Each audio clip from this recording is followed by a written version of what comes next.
আদা রসুনটা ছাড়িয়ে নিয়েছি। এখানে মাংসের জন্য আলুও কেটে রেখেছি, পেঁয়াজও কেটে নিয়েছি। এই কাঁচা লঙ্কাটাকে ধুয়ে একটুখানি মিক্সার জারে দিলাম। আর এইখানে নিয়েছি খাসির মাংস, বেশ অনেকটা খাসির মাংস আছে। এটাকে প্রেসার কুকারে ঝোল করে দেবো। মাংসের জন্য আলুটা প্রথমে ভেজে নেব। সরষের তেলটা গরম করতে বসিয়ে দিই। সরষের তেলটা ভালো করে গরম করে নিয়েছি। নুন আর হলুদটা তেলের মধ্যে দিয়ে দিই।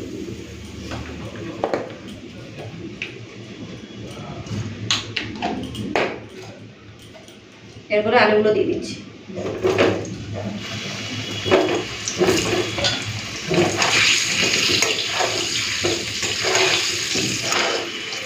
আলুগুলো পুরো লাল করে ভেজে নিয়েছি, তুলে নেব।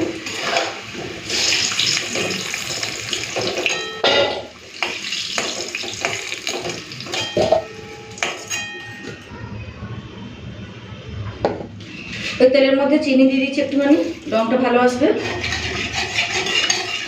দিয়ে দিচ্ছি পেঁয়াজ কুচি।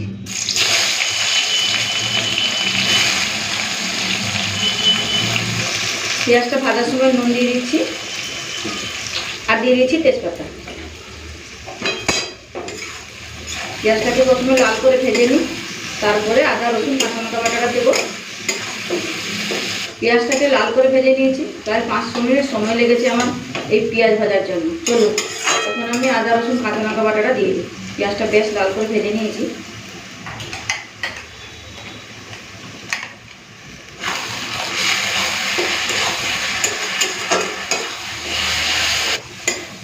মশলাটাকে না ভালো করে কষে নিয়েছি। কালারটা দেখেই বুঝতেই পারছেন মশলাটা ভালো মতো কষা হয়েছে। চলুন এরপর হলুদ গুঁড়ো আর কাশ্মীর লাল লঙ্কার গুঁড়োটা দেবো। কাঁচা লঙ্কা বেটে দিয়েছি আর শুকনো লঙ্কা গুঁড়ো দেবো না। হলুদের গুঁড়ো পরিমাণ মতো দিয়ে দিচ্ছি। কাশ্মীর লাল লঙ্কার গুঁড়ো দিয়ে দিলাম। আর একটু হলুদের গুঁড়ো দিচ্ছি, লাগবে। অল্প একটুখানি জল দিয়ে দিলাম। মশলাটা ভালো করে কষে নিয়েছি। এরপরে দিচ্ছি 3টের মতো ছোট রসুন ধুয়ে নিয়েছি, দিয়ে দিচ্ছি।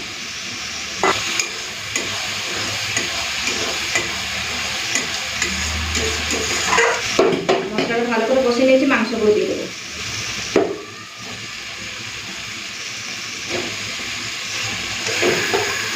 নুনটা পেঁয়াজ ভাজার সময় বেশি করে একটু দিয়েছিলাম, তাই নুনটা পরে দেবো। আবার একটু মাংসটা কষে নিই। তো খাসির মাংসটাকে ভালো করে কষে নিয়েছি। এই যে দেখুন খুব সুন্দর কষা হয়েছে। চলুন এরপরে দিয়ে দিই প্রেসার কুকারে। এই যে খাসির মাংসটা খুব সুন্দর কষা হয়েছে। চলুন প্রেসার কুকারে দিয়ে দিই। কড়াইতে আর একটু জল দিয়ে গরম করে তারপরে প্রেসার কুকারে দিয়ে দেবো।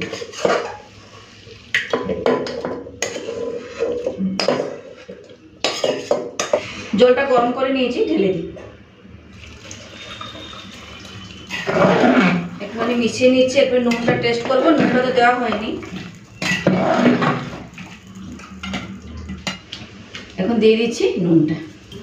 নুনটা একদমই লাগছে না, তাই জন্য দিয়ে দিই একটু বেশ ভালো মতো নুনটা দিই। আলুটা এখন দেবো না, আগে 4টা থেকে 5টা সিটি দিয়ে দিই প্রেসার কুকারে। তারপরে আলু দিয়ে আবারও 2টো দেবো, তারপরে গিয়ে মাংস রান্না হবে। চলুন ঢাকা লাগিয়ে গ্যাসের চুলায় বসিয়ে দিই।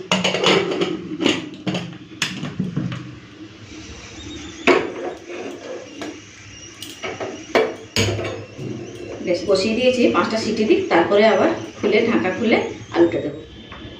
5টা সিটি দিয়ে দিয়েছে, এখন আমি ঢাকাটা খুলে নিচ্ছি। এই যে দেখুন কালারটা জাস্ট ফাটাফাটি আছে। চলুন এখন আমি দিয়ে দেবো ভেজে রাখা আলুটা।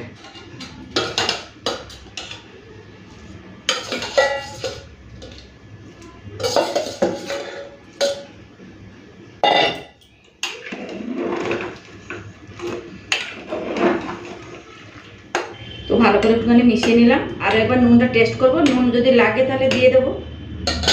আলুটা দিলাম তো, আলুর মতো করে একটু নুন দিয়ে দিই। মিশিয়ে নিই, তারপরে ঢাকা লাগিয়ে দেবো। সুন্দর একটা কালার এসছে।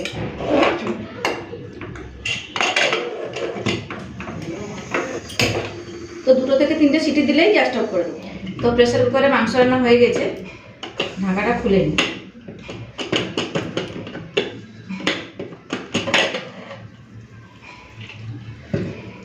এই যে গরম মশলাটা দিয়ে নিই, এখন গরম মশলা পাউডারটা দিয়ে দিই। মিশিয়ে নিই। মাংস আলু খুব ভালো মতো সেদ্ধ হয়ে গেছে, ঢেলে নেব।